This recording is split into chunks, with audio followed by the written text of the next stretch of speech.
ዘኬዎስ አጭር ባይሆን። ዘኬዎስ በማጠሩ ምክንያት በኢያሪኮ እያለፈ ያለውን ክርስቶስን ለማየት ተቸገረ። ሕዝቡ ብዙ ነውና የቆሙት ሁሉ ጌታን ከማየት ከለከሉት። የሾላ ዛፍ ላይ ወጥቶ ጌታን ለማየት ሲሞክር ጌታ አሻቅቦ አየው። እርሱ ዛፍ ላይ ጌታን ሊያይ እንጂ ሊታይ አልወጣም። ጌታ ሊታዩ ከሚሞክሩ ይልቅ ሊያዩት የሚሹትን ይወዳልና ዘኬዎስን ጠራው። ከምድር ቆመን ዓይናችንን አንጋጠን ማረን የምንለው ጌታ ዘኬዎስን ከምድር ሆኖ ወደ ላይ እያየ ና ልማርህ አለው። ዛሬ በቤትህ ውል ዘንድ ይገባኛል አለው። ጌታ ወደ ቤቱ ገባ። በዘኬዎስ ቤት መዳን ሆነለት። ዘኬዎስ አጭር ባይሆን ኖሮ ከሰዎች ጋር እየተጋፋ ጌታን ያይ ይሆናል እንጂ በጌታው ዓይን ለመታየት የሚያበቃ ትጋት አያሳይም ነበር። ምናልባትም ሰዎችን ገለል በሉ እያለ በኩራት ሲጋፋ ከአንዱ ጋር ሲጣላ ሊቆይ ይችልም ነበር። ዘኬዎስ አጭር ባይሆን ከዛፍ ላይ አይወጣም ነበር።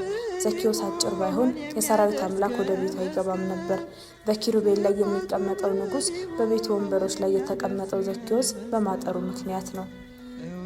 የዘኬዎስ ነፍስ የዳነው በቁመቱ ማጠር ነበር። እግዚአብሔር የመዳኑን ቀን የቆረጠለት ቁመቱን ሲያሳንሰው ነበር።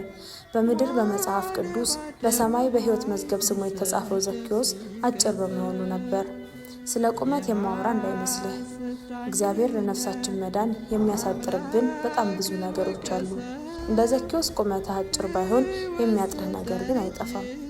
ይሄ ጎደለኝ የምትለው ከሰዎች አነስኩበት የምትለው ነገር አንዳች የለምን? እርሱም ማለቴ ነው። ይሄ ይጎለኛል ከሰው አንሳለሁ እያልክ አትማረር። እጥረትህ መክበሪያህ ነው፣ ጉድለትህም መዳኛህ ነው። እግዚአብሔር ያጎደለብህ የመሰለህ ነገር ወደ ዛፍ እንድትወጣ ምክንያት ይሁንህ። በጉድለትህ እንደ ዘኬዎስ ከፍ በልበት። ያኔ ሰዎች አንተን አንጋጠው ከማየት ውጪ አማራጭ አይኖራቸውም። ፈጣሪ በፍቅሩ ይህ እንጂ ሰዎች ወደ አንተ ያዘነብላሉ። በቤትህ መዳን ይሆንልሃል። ከዚያም ስላጠረህ ስለጎደለህ ነገር ፈጣሪን ስታመሰግነው ትኖራለህ። እመነኝ፣ አንዳንድ ጉድለቶች እድሎች ናቸው። ዘኬዎስ አጭር ባይሆን ኖሮ ይሄኔ በሾላው ዛፍ ጥርሱን እየፋቀ ይቀር ነበር። ተጻፈ በዲያቆን ሄኖክ ኃይሌ። ዋለ በአደባባይ ሲሰደብ ሲከሰስ የሐሰት ዳኝነት አምላክን ወቀሰ። ሕይወት ሰጠን እንጂ ጥፋቱ ምንድነው?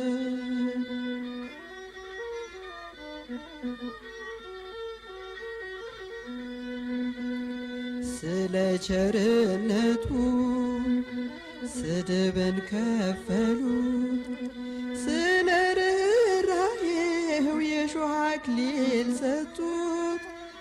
ሐሞትና ከርቤም ሆምጣጤ ደባልቀው መራራ አስጎነጩ ጨክኖ ልባቸው። መራራ አስጎነጩ ጨክኖ ልባቸው። እውነት ስለሆነ ኢየሱስ ክርስቶስ ዋለ በአደባባይ ሲሰደብ ሲከሰስ። የሐሰት ዳኝነት አምላክን ወቀሰ። ሕይወት ሰጠን እንጂ ጥፋቱ ምንድነው?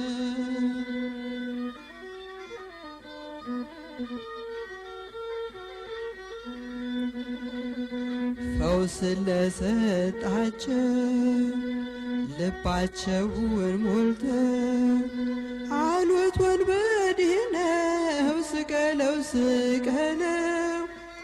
ከእጁ በረከት የተሻሙ ሁሉ ይጮኹ ነበረ ይገደል እያሉ። ይጮኹ ነበረ ይገደል እያሉ።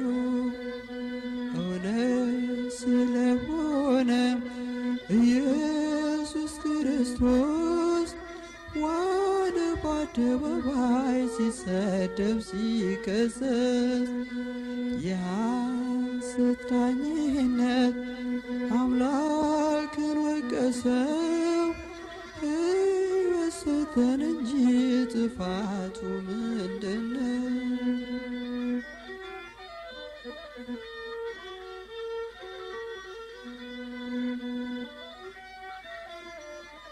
ነው።